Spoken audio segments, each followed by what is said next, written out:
not based on any one particular thing, more an accumulation of incidents that had alerted her to some underlying malaise that went beyond the norm. Sudden mood swings, outbursts of temper, tears. Several occasions on which he'd soiled himself in the playground, or once in class.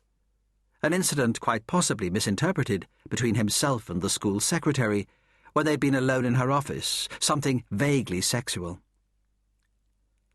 Alice had read the reports, hummed and hawed, finally found a place in her schedule. Almost 5 years now since she had finished her training. 3 since taking up her post with this authority. The younger children, 7, 8, 9, she felt less anxious with, more in control. Boys like this, though, edging 11, slightly built, with something threatening about them nevertheless, something confrontational, beating just beneath the skin. Sensing the allotted time drawing to a close, Alice allowed herself to glance down at her watch, capped and uncapped her pen, then told herself not to fidget. A cup of tea and a biscuit. 2 more sessions, and then she was through. Another day.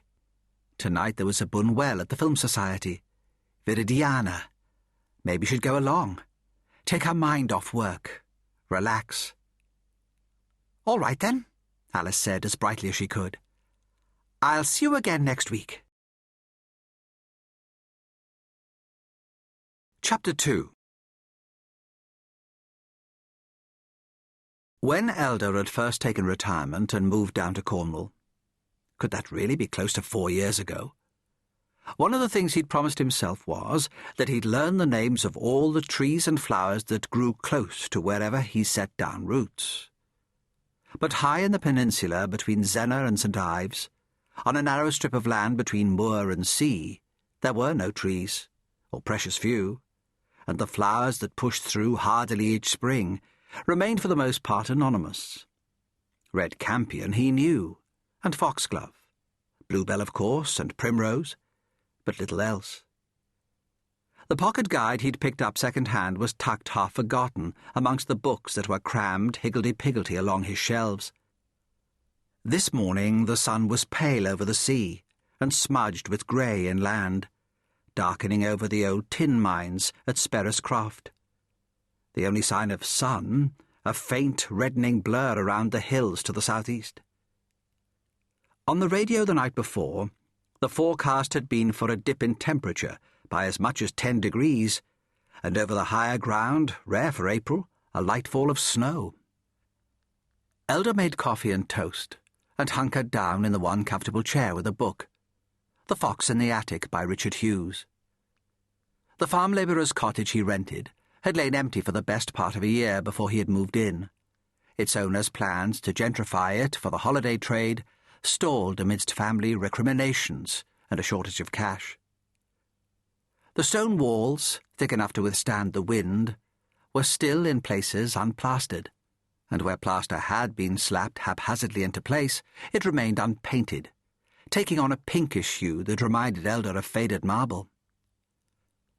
An oil-fired stove on which he cooked was the main source of heating, sufficient to the needs of someone living alone, as long as he was prepared to wear several layers of clothing through the winter and required no more than a single shallow bath a day. For the first 18 months, the radio had been his only link with the outside world. But then, under some pressure from his ex-wife Joanne and the few friends who insisted they wanted to stay in touch, he had a telephone installed. A landline, there being no signal for anything else. It scarcely ever rang. After the best part of an hour, Elder set aside his book, stretched, and stepped outside. Colder, yes, but not by that much. Perhaps the forecast had been wrong. 15 minutes later, boots laced, waterproofs fastened, woolen hat pulled down over his ears, he set out on a path that would take him through Nancledra, to the opposite coast, and within sight of St. Michael's Mount. Now in his 50s, Elder had chosen a lifestyle that kept him fit, at least. Returning that afternoon, fortified by a pasty from the baker's in Marazion, and the two